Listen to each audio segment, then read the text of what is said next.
নমস্কার বন্ধু, আজ আপনাদের বরানগর কুটিঘাটে কৈলাসেশ্বরী কালী এবং শিব মন্দির দর্শন করাবো। তার সঙ্গে কাশীপুর মহাশ্মশানে রামকৃষ্ণ দেবের মহা সমাধি পীঠও দর্শন করাবো। এবং এ খুব ঐতিহাসিক জায়গা। এই কৈলাসেশ্বরী মন্দিরে রামকৃষ্ণদেবও এসেছিলেন এখানে। আর এই কাশীপুর যে মহাশ্মশান, সেখানে অনেক মহামনীষীদের সমাধি আছে, সেগুলো আপনাদের তুলে ধরব।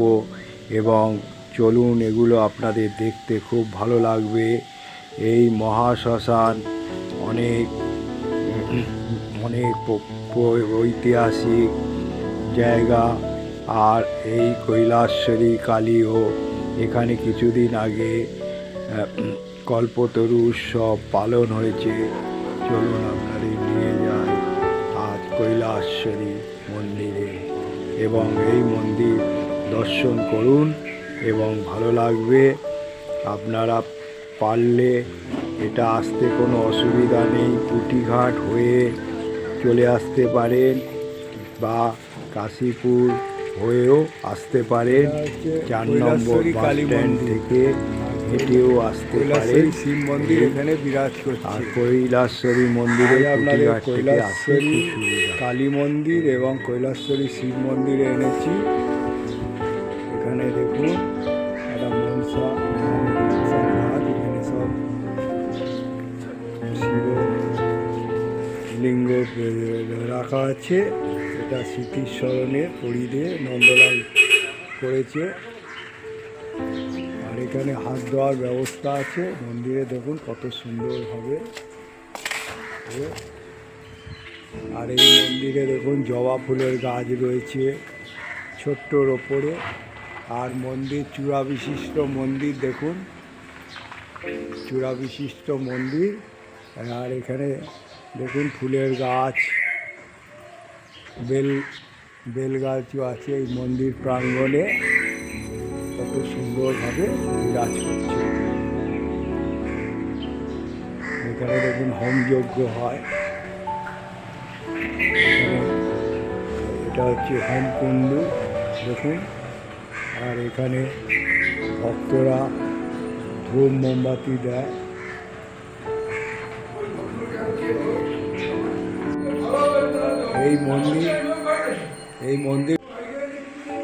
এই কৈলাসেশ্বরী কালী মন্দির এবং শিব মন্দির, এইটা খুব পুরনো মন্দির, খুব খ্যাত।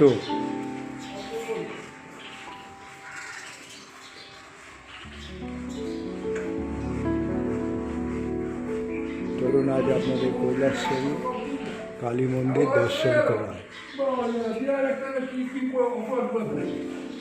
দেখুন এখানে মা কালী বিরাজ করছে কৈলাসেশ্বরী রূপে। মা মুক্তময়ী, মমতাময়ী। এই মায়ের কাছে যা মনস্কামনা করবে পূর্ণ হয়। কত সুন্দরভাবে গড়ে তুলেছে এই মন্দির।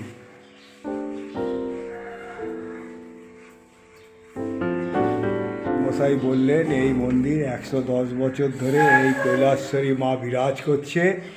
এখানে বহু দূর দূরান্ত থেকে ভক্তরা আসে এবং পুজো দেয়, এবং মানত করলে পূর্ণ হয় এই মন্দিরে।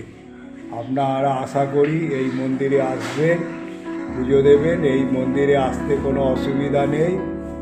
আপনারা কুটিঘাট হয়েও আসতে পারে, আবার বড়নগর বাজার হয়েও আসতে পারেন। সবচেয়ে ভালো কুটিঘাট হয়ে দুপায়ে হেঁটে এই কৈলাসেশ্বরী মন্দিরে চলে আসবে। আর পণ্ডিত মশাই এখন সব পুজোর সাজ সরঞ্জাম সাজাচ্ছে। শালগ্রাম শিলা, শিবও তো আছে। হ্যাঁ, মা আছে, তখন শিব তো বিরাজ করবেই। আর এখানে ঘটের তো একটা আলাদা ব্যাপার। হ্যাঁ, পঞ্চমন্ডির আসন তো আপনি দেখছি। করে রেখেছেন। আর একটা বেদি করেছেন, কত সুন্দর পাথরের বেদি, সেই বেদির ওপরে মা বিরাজ করছে। মন্দির আপনার নামটা বলুন।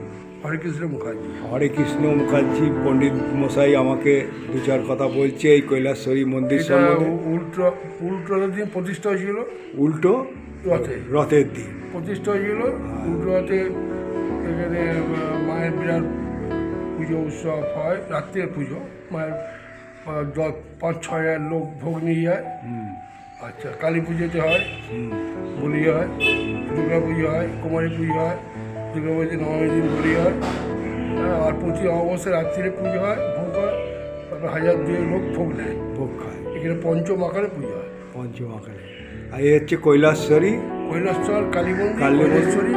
কৈলাসেশ্বরী কালী মন্দির, কৈলাসচর শিব মন্দির। শিব মন্দির। শিবটা এই তো চলুন আপনাদের শিবটাকে দর্শন করাই।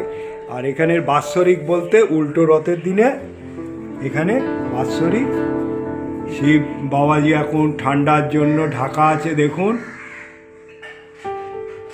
খুব ঠান্ডা আছে, সেই জন্য ঢাকা আছে। আর মন্দিরের এখন আমি এমনই এক সময় এসছি, এখন পণ্ডিত মশাই খুবই ব্যস্ত, নাহলে আরও অনেক কিছু এই মন্দির সম্বন্ধে জানতে পারতাম।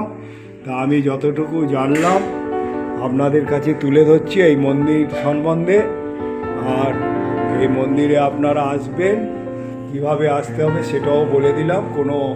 আর বড়নগর হচ্ছে মন্দির নগরী, বড়ানগর হচ্ছে মন্দির নগরী। এখানে রামকৃষ্ণদেবের অনেক লীলাও আছে এই বড়ানগরে, সে তো সবাই জানে, আমি আর কি বলবো। এই বলে এবারে পণ্ডিত মশাইকে ধন্যবাদ জানিয়ে দেখুন পুজোর সব সাজ সরঞ্জাম গড়ে তুলছে। পুজো হবে, পুজো শুরু হবে, মাকে মালা পরানো হয়েছে, দেখুন কত সুন্দরভাবে সাজানো হয়েছে। মন্দির রিপেয়ারিং হবে, মিস্ত্রি ঢুকবে। এবারে মিষ্টি ঢুকবে। এখানে পণ্ডিত মশাই বলে দিল কি কি পুজো হয়, কোন কোন সময়, সেগুলোও বলে দিয়েছে। আপনারা পণ্ডিত মশাইয়ের মুখ থেকেই শুনেছেন, আমি আর বলবো না। জয় মা কৈলেশ্বরী আর জয় বাবা কৈলেশ্বরী। তা বন্ধু, আপনাদের আজকে কৈলেশ্বরী মন্দিরে আনলাম। এখানকার পণ্ডিত মশাই কৈলেশ্বরী মন্দির ব্যাপারে বললেন। মা কৈলেশ্বরী বিরাজ করছে, মা কৈলেশ্বরী বাবাও বিরাজ করছে এই মন্দিরে। এবং মন্দির প্রাঙ্গণের আমি তুলে ধরে দেখিয়েছি, খুব সুন্দর মন্দির। এখানে বাদ্যযন্ত্র দেখুন কত সুন্দর। তা আমি বলবো এইটা দেখার পর একটা করে লাইক করবেন, আর যত শেয়ার করবেন। পশ্চিমবঙ্গের আনাচে কানাচে কত যে মন্দির আছে, এর যে কত ইতিহাস আছে, সেগুলো জানা দরকার। আর এই মন্দিরগুলোই আমাদের একটা মানে আমরা ভক্তি করে, আমরা মা কালীকে পুজো করলে, আমাদের কালীকে পুজো করে অনেক কিছু মনস্কামনা করে পাই। তা আমি আশা করি এই কৈলেশ্বরী মন্দিরে আপনারা আসবেন এবং মনস্কামনা করলে এখানের মা খুব জাগ্রত। আর এখানে রথের সময়, উল্টো রথের দিনে এখানে বাৎসরিক এখানে প্রতিষ্ঠাতা দিবস, সেখানে ভালো পুজো হয়। তা এখানে মনস্কামনা করবেন। বড়নগরে এলে, যখন বড়নগর এই মন্দির নগরে আসবেন, এই মা কালীকে দর্শন করবেন। আর খুব জাগ্রত মা, তাই বলি যে শেয়ার করবে যত, তত জানতে পারবে। আর একটা অনুরোধ করব আপনাদের, যে যারা এখনও সাবস্ক্রাইব করেনি আইকন বোতামটা টিপে দেবেন। আমি যখনই কোনো ব্লগ বানাবো আপনারা পেয়ে যাবেন। আপনারা ভালো থাকুন, সুস্থ থাকুন। জয় মা কৈলেশ্বরী বলে আমি আমার গন্তব্যস্থলে চললাম। জয় মা কৈলেশ্বরী। শ্রী রামকৃষ্ণ পরমহংসদেব সমাধি প্রাঙ্গণ কাশীপুরে আপনাদের এনেছি আজকে। এখানে কিছুদিন আগে হচ্ছে কল্পতরু উৎসব উদযাপন হয়েছে।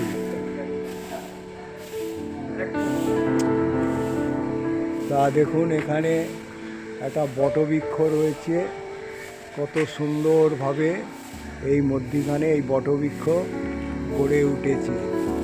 দেখুন কত পুরনো বটবৃক্ষ। এখানেও শিবের আছে এখানে, আর এইখানেও দেখুন কত শিবশিলা আছে। এগুলো দেখুন, আমি সকাল সকাল এসছি, এই আপনাদের এই রামকৃষ্ণ দেব সমাধি প্রাঙ্গণে আপনাদের নিয়ে এসছি। আজকে চলুন নিয়ে যাই, আজকে এক এক করে দর্শন করাই আপনাদের। দেখুন কতভাবে নমো ভগবতে রামকৃষ্ণায়। আবির্ভাব হচ্ছে 1242 ফাল্গুনের শুক্ল দ্বিতীয়াতে, আর তিরোধান হয়েছে 1293 31শে শ্রাবণ হচ্ছে তিরোধান দিবস। এই হলো রামকৃষ্ণদেবের হচ্ছে নমো ভগবতে রামকৃষ্ণায়। আর এখানে আছে স্বামী বিবেকানন্দ, এখানে আছে স্বামী হচ্ছে অবধায়ানন্দ। প্রত্যেকে রামকৃষ্ণদেবের পাশে স্বামী অবধানায়নন্দ তার তুলিয়ে ধরেছে। দেখুন, আর এই হলো নমো ভগবতে রামকৃষ্ণায় তিরোধান হচ্ছে নমো ভগবতে রামকৃষ্ণায়। আবির্ভাব 1242 হচ্ছে শুক্লা দ্বিতীয়াতে তার আবির্ভাব, আর তিরোধান হচ্ছে 1293 31শে শ্রাবণ তার হচ্ছে তিরোধান দিবস। এটাকে কল্পতরু উৎসব উপলক্ষে কত সুন্দরভাবে সাজিয়ে ফুটিয়ে তুলেছে। এই দেখুন, এইখানে সমাধিস্থ করা হয়েছে রামকৃষ্ণদেবকে। তার পাশে রয়েছে স্বামী অবধায়ানন্দ, ফুটিয়ে তোলা হয়েছে। তার পাশে আছে আপনি দেখুন খগেন্দ্রনাথ, বীর বিপ্লবী খগেন্দ্রনাথ চট্টোপাধ্যায়। 16ই ফাল্গুন 1296, মৃত্যু হচ্ছে 28শে পৌষ 1346 সাল। তার পাশে পঞ্চমুণ্ডির আসন কত সুন্দরভাবে ফুটিয়ে তুলেছে এই কাশীপুর মহাশ্মশানে। পঞ্চমুণ্ডির আসন দেখুন কত সুন্দরভাবে। তারপরে একটা ত্রিশূল আছে মহাদেবের, তারপর মা কালী বিরাজ করছে। তারপরে